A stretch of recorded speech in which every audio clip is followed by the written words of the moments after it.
Hi all, welcome to this League SBC guide for Ligue and Saudi League. Just to forewarn you ahead, the Saudi teams I haven't put in solely because it's quite convoluted, because there's quite a lot of, you need like 3s and 4s and 5s, and the biggest problem is the teams themselves.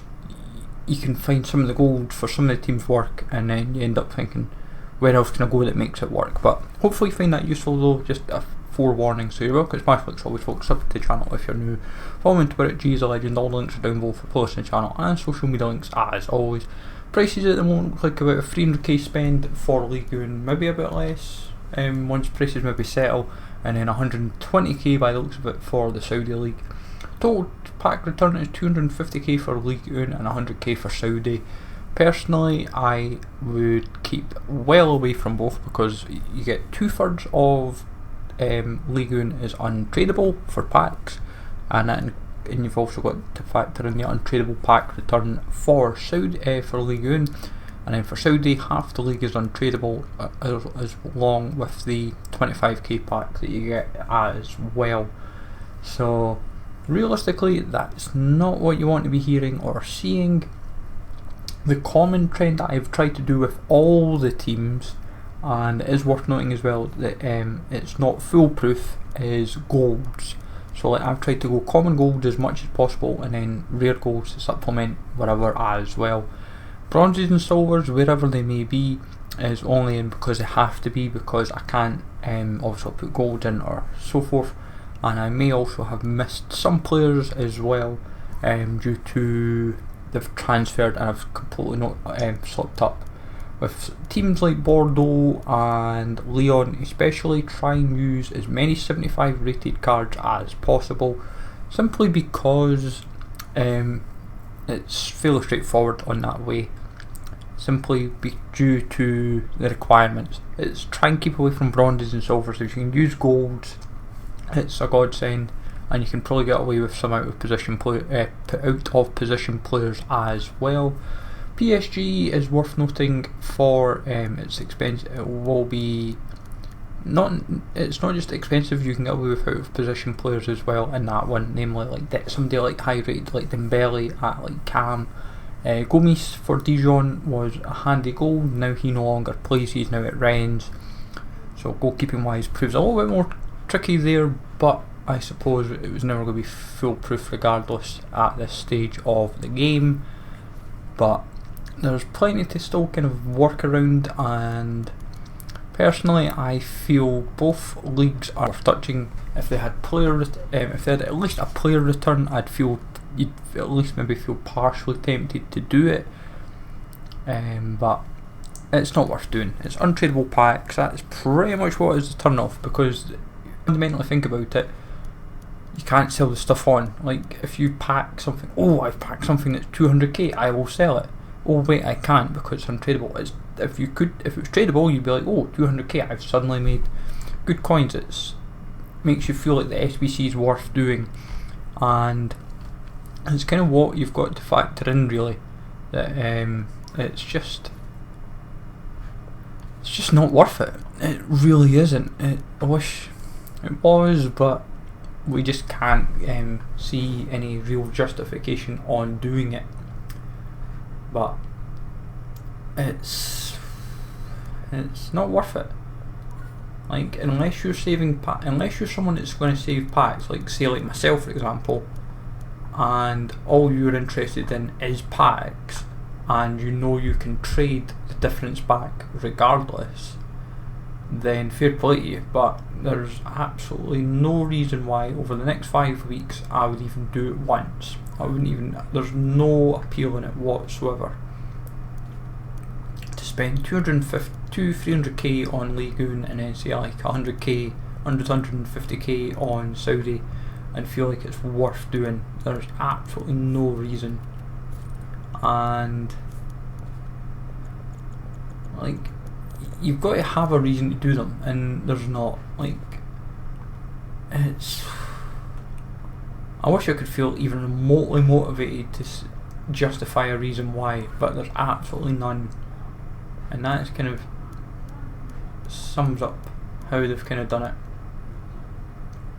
But up to you folks if you want to do it and it's something that appeals to you in any shape or form, but I see, as I say, see no reason.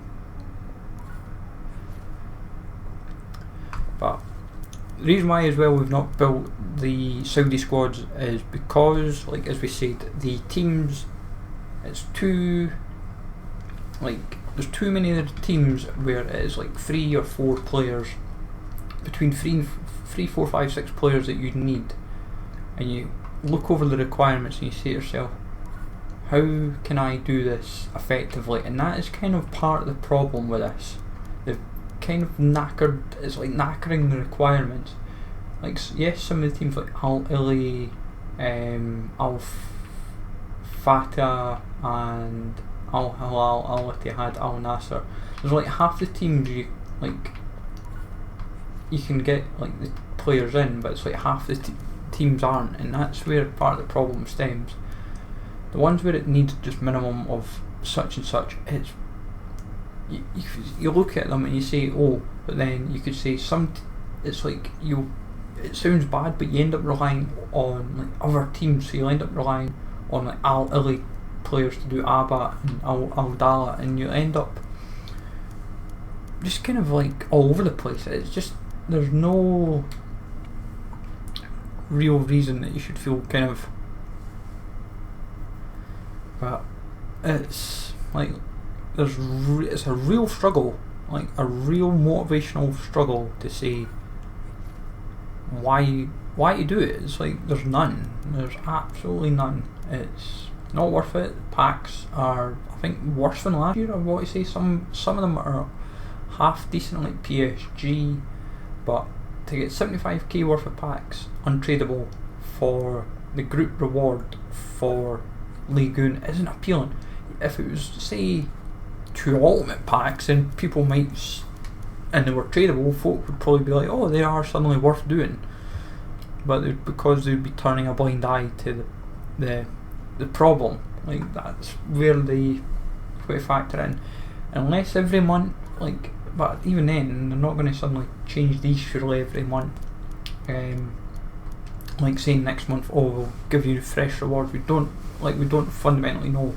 Like, it would have been nice, like if this was like 1 month and you got, say, 2 players, then it would feel like, and they changed it, then it would feel brilliant. Like that's what like would be ideal, like going up in tiers. See, for November we're giving you these 2 particular Ligue 1 players, we'll say, for example. So you could have, for Ligue 1 it could be we'll say Savignier and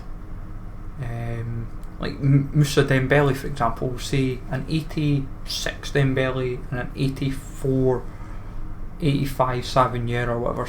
Just 2 players, for example. For, like, say, Saudi, you could end up with like a 84 Anselmo and a 85, 86 like, say, well, 84, like, say, Lucas Lima, or someone that's half usable in the league, that's like a silver, or like a half decent silver or gold within the league. But the thing is, it's so annoying that within like their own idea, there's ways to improve on it, and that's pretty much what this needs. There's improvement there that can be done on their own rewards. If it's staring it in the face. Like the UCL stuff and the Conan Ball, you can change it to players. If you're making it, say, a month, you can change the requirements to suit. Not just the requirements, but you change the rewards to suit, so you tier up the players. But it's totally up to you folks how you go about it. As I say, I'm not going to waste. I've just not built the team simply because there's too much convolution in the Saudi teams to kind of say this is a good route to do or a bad route. It's like, it's no, like, even I don't feel confident in saying this is worth doing or not doing. It's too, they've genuinely made it in a position where it's a head scratcher more than anything, but it's totally up to you folks how you go about it and so forth, but let me know in the comments below if you've done it and what you got from the packs, if you've opened them. Smash like always folks, sub to the channel if you're new, and I'll catch you all later.